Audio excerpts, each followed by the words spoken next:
इस नई औद्योगिक नीति का निर्माण सभी की सहभागिता से किया गया है और सभी की सहभागिता से इसका प्रभावी क्रियान्वयन सुनिश्चित किया जाएगा। छत्तीसगढ़ औद्योगिक विकास नीति 2024-30 नई औद्योगिक नीति है एक नवाचार। फलेंगे फूलेंगे उद्योग धंधे, सृजित होंगे नए रोजगार, नए लक्ष्य की ओर बढ़ते स्वर्णिम छत्तीसगढ़ के कदम। छत्तीसगढ़ सरकार ने इंडस्ट्रियल डेवलपमेंट पॉलिसी 2024-30 का विजन लॉन्च किया है। सारे क्षेत्र में काम हुआ है, बहुत ही बेहतरीन पॉलिसी बनाई गई है। सभी युवाओं को अवसर मिलेगा और साथ ही साथ IT infrastructure, skill development, mineral based काम और भी कई सारे क्षेत्रों में बहुत ही लाभ प्राप्त होगा। एक सोच विकास की, एक विचार नवाचार का, एक सृजन विश्वास का, एक प्रयास प्रदेश के स्वर्णिम विकास का। Long term retention of youth है, मतलब यहाँ के युवकों को किसी और मतलब राज्य जैसे महाराष्ट्र हो गया, दिल्ली हो गया, बेंगलुरु हो गया, जो आईटी सेक्टर में जाते हैं, कंप्यूटर हो गया, डाटा एनालाइज हो गया, रोबोटिक हो गया, और खास तौर पे अभी जो करेंसी एआई के क्षेत्र में हो गया। इसके लिए जैसे यहाँ के जो युवक है, आईआईटी आप भिलाई ले लीजिए, एनआईटी रायपुर लीजिए, ये काम करने मैक्सिमम यहाँ के लोग बेंगलुरु जा रहे हैं। उनके लिए रिटेंशन पॉलिसी है, वो बच्चे अब यहीं रह के काम कर सकते हैं। दिसंबर 2023 छत्तीसगढ़ में सरकार गठन के बाद जनहितैषी सरकार के मुख्यमंत्री श्री विष्णुदेव साय ने राज्य में निवेश के बेहतर अवसर स्थापित करने के लिए उद्योगपतियों को सुगम अवसर, पारदर्शिता, रोजगार, पर्यटन के विस्तार के लिए नई औद्योगिक विकास नीति में प्रदेश में लागू करने का वादा किया था। और अब औद्योगिक विकास नीति 2024-30 प्रदेश को समर्पित हुई है।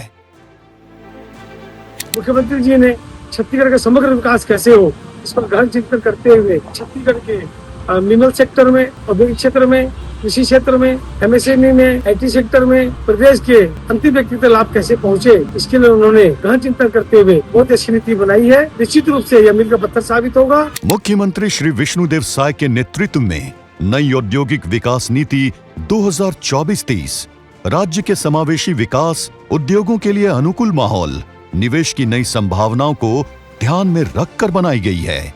इसमें हर वर्ग के लोगों के लिए देखते हुए नीति को तैयार की गई है एवं इस नीति का फायदा सभी वर्ग के लोगों को पहुंचेगा। जैसे कि कोरबा से लेकर रायपुर तक के लिए, कोरबा, बिलासपुर, रायपुर होते हुए इंडस्ट्रियल कॉरिडोर की स्थापना के लिए इस नीति में बहुत सारे प्रावधान किए गए हैं। इससे हर वर्ग के लोगों को लाभ मिलेगा। प्रदेश के युवाओं को प्रदेश में स्थापित उद्योगों और भविष्य में स्थापित होने वाले उद्योगों में रोजगार के लिए नई औद्योगिक नीति में एक विशेष प्रावधान है। इंडस्ट्रियल पॉलिसी के तहत हमारे स्वास्थ्य, हमारे आईटी सेक्टर, सर्विस सेक्टर और पर्यटन को, इन्होंने तीनों को इंडस्ट्री की कैटेगरी में लाया है।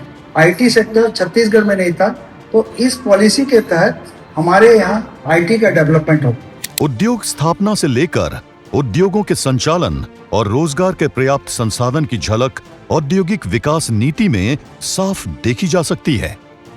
इस औद्योगिक नीति में छत्तीसगढ़ में ही जो उपलब्ध संसाधन है, जैसे कि वन उपज की यहाँ बृहत मात्रा में उपलब्धता है, उसी प्रकार से खनिजों की, तो हर्बल आधारित उद्योग स्थापित किए जा सकते हैं, खनिज आधारित उद्योग स्थापित किए जा सकते हैं। और जब यह उद्योग स्थापित होंगे यहाँ के उपलब्ध संसाधनों के आधार पर, तो निश्चित है कि यहाँ पर बृहत मात्रा में प्रत्यक्ष रूप से रोजगार का अवसर सृजित होंगे। बड़े उद्योगों से लेकर मध्यम उद्योग और स्टार्टअप को बढ़ावा देने सरकार ने नई औद्योगिक नीति में विशेष प्रावधान किए हैं।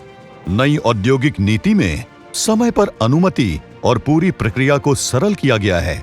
पारदर्शिता के लक्ष्य को लेकर मुख्यमंत्री श्री साय के नेतृत्व में राज्य तेजी से आगे बढ़ रहा है।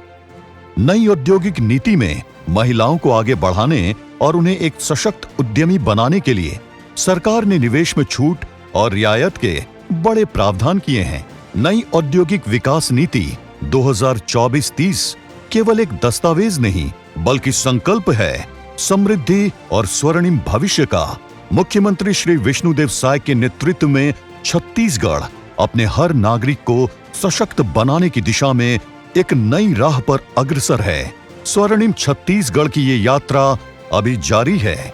नई सोच, नए प्रयास, नए विश्वास के साथ चलिए साथ मिलकर संवारते हैं हमारे छत्तीसगढ़ का स्वर्णिम भविष्य। संवर रहा है